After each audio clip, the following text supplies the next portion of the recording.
was interested in science since kindergarten. It kind of caught my eye in a way. So that's one of my passions.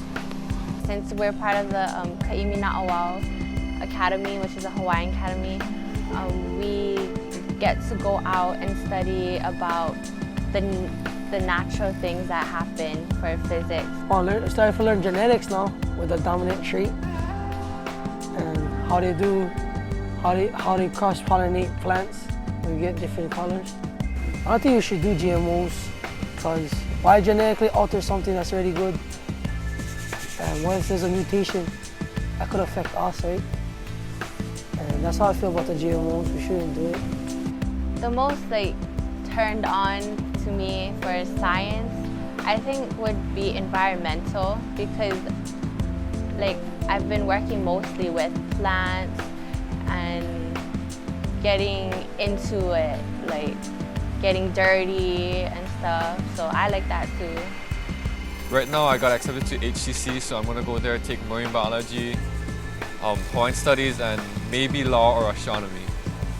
I want to do something that would help with the county and the Aina. So I'm thinking of becoming a person that works with plants and stuff, like a gardener. Actually, I kind of know what my science field I want to get into. It may not be environmental right now, but I know that the career that I want to get into involves science, which is radiology. So I'm going to have to focus more on science. So. I wouldn't mind being a farmer, to tell you the truth. I like planting things. Yeah. Tell me I move out to Maui, start a little farm in Hana maybe.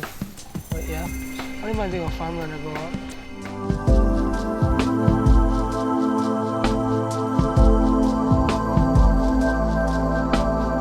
We was working on Kolave, and me, my agriculture teacher Murakami, and my 3 other friends, and we planted 3,600 plants.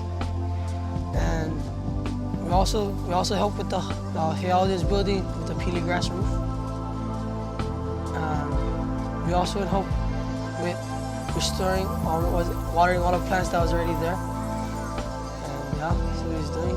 We've been around Papaklea, which is our Aha Mua, and we study the place over there before we can travel to other places, so we know where we come from first. And you can just go around and just pick things off the plants and just eat them and just experience what they taste like and other kinds of stuff that you never ever knew that existed. Learning about the poe and how it's made, and went up to the mountain to make plant core trees so we could make the island more complete, I guess. The fish ponds, they work, it's like engineering. They use the currents, the moon phases to know when fish are going to spawn and how big their gates need to be. So that's using astronomy and oceanography in modern sense. So yeah.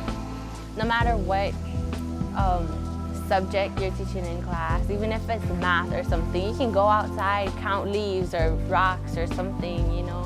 I think outdoors would be the best place for a class.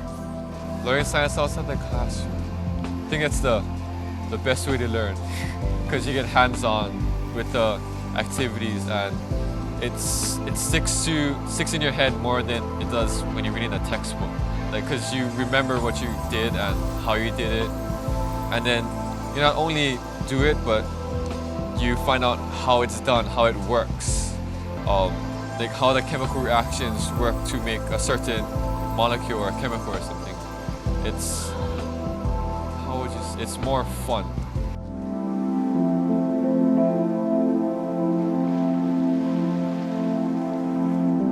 We should malama the Aina for future generations, to respect and take care of the land.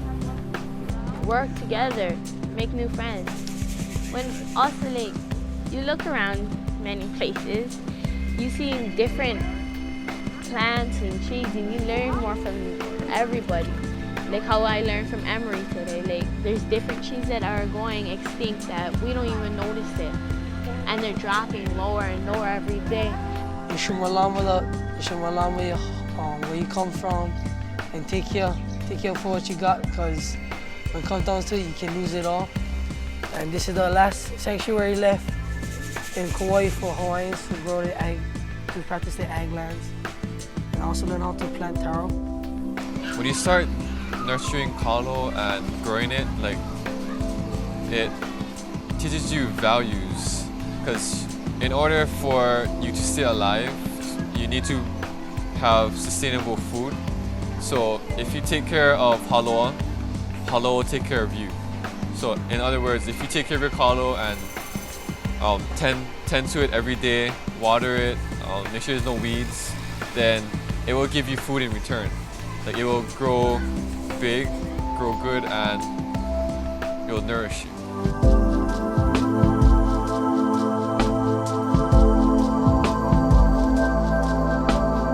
I guess what we should be doing to conserve our land and our natural resources is, for one, look for alternative energy like hydrogen or solar powered energy. A second one is to maybe decrease buildings. Like instead of building more buildings, we can renovate like the old buildings that are about to fall down or something like that. Another thing is to replant forests, maybe grow more crops on the island so we're more dependent on ourselves than other nations. And yeah, just look for more alternative energies like wind power and solar energy, and that's about it. Yeah. I think there should be stop hoarding in things that we don't really need, taking up space that we can use for taro, land field, fruit trees, vegetables.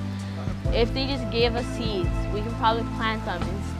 We don't have to pay so much for gas. Tell you the truth, I'll cut off all gas prices. You get the power to do biodegradable.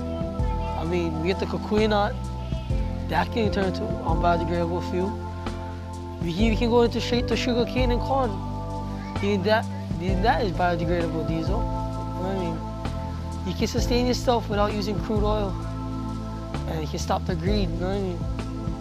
All about is just money. You don't need money. You can sustain yourself here.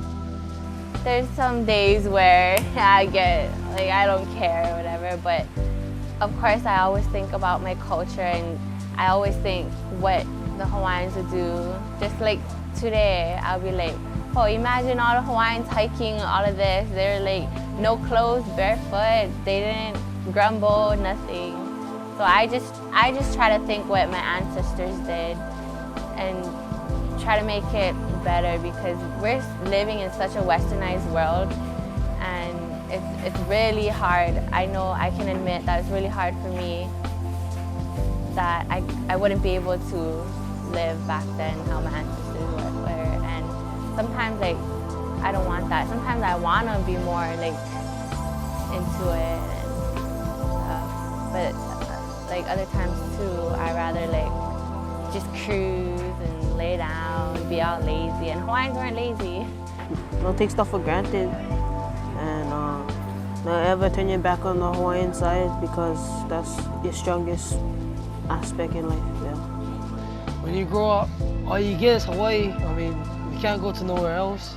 And we're not like the mainland. Like if you have problems city, you can just go back home. Huh? This is our home, so you gotta learn everything you got now, because when it's all gone, you're gonna miss it.